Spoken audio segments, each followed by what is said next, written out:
എനിക്ക് നിങ്ങളോട് നിങ്ങളുടെ അമ്മാവനായിട്ടോ അച്ഛനായിട്ടോ കൊച്ചച്ഛനോ വലിയച്ഛനായോ ഒക്കെ ആയിട്ട് പെരുമാറാനാണ് ഇഷ്ടം.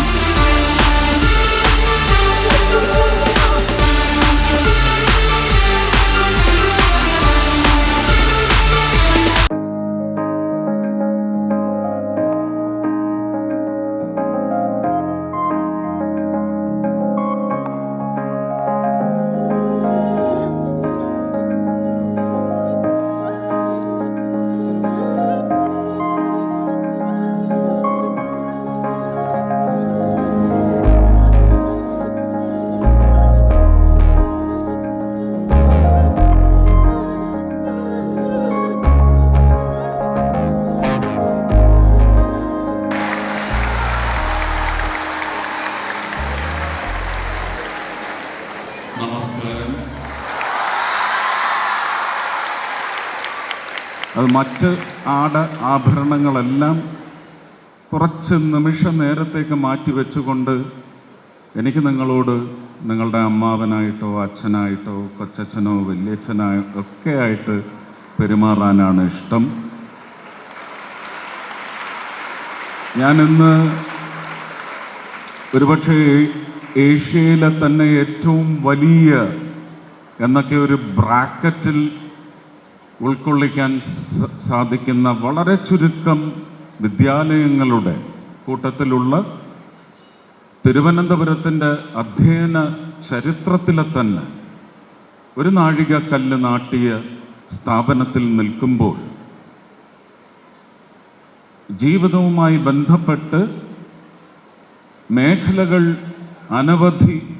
നിരവധിയാണെങ്കിലും ഒരു കുഞ്ഞിൻ്റെ നാവിലേക്ക് ആദ്യം ഇറ്റുവയ്ക്കുന്നത് ജലം എന്ന് പറയുന്ന ഭൂമി മാതാവിൻ്റെ ചുരത്തലാണ് ആദ്യം നാവിലേക്ക് ഇറ്റുവയ്ക്കുന്നത്.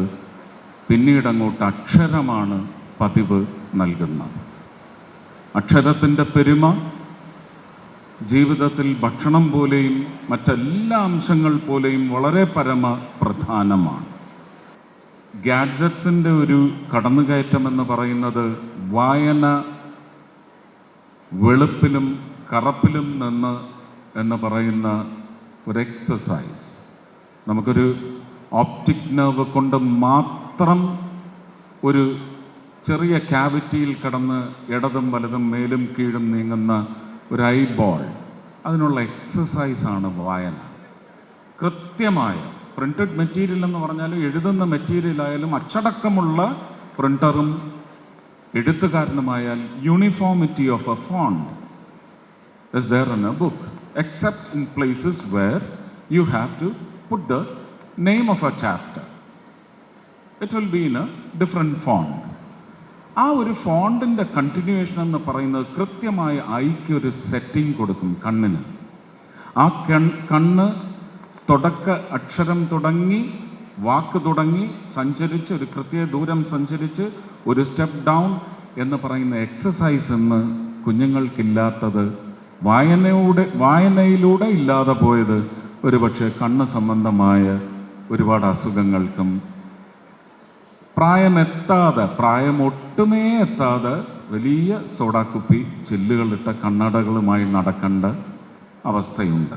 അതുകൊണ്ട് കണ്ണിനുള്ള വ്യായാമം കൂടിയാണ് വായന എന്ന് നിങ്ങൾ ഉൾക്കൊള്ളണം. ബാക്കി കാര്യങ്ങൾ ശ്രീകലാ മാഡം ഇവിടെ പറയും. ആ വായന ദിനത്തിൻ്റെ പ്രത്യേകത പറയുമ്പോൾ നമുക്ക് തിരുവനന്തപുരത്ത് പബ്ലിക് ലൈബ്രറി എന്ന് പറയുന്നത്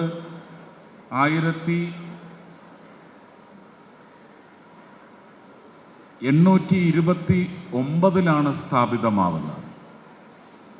മഹാനായ സ്വാതി തിരുനാൾ മഹാരാജാവാണിത് തുടങ്ങി വയ്ക്കുന്നത്. അപ്പം അന്നങ്ങനെ ഒരു ഇൻറ്റൻറ്റ് ഉണ്ടായിരുന്നു.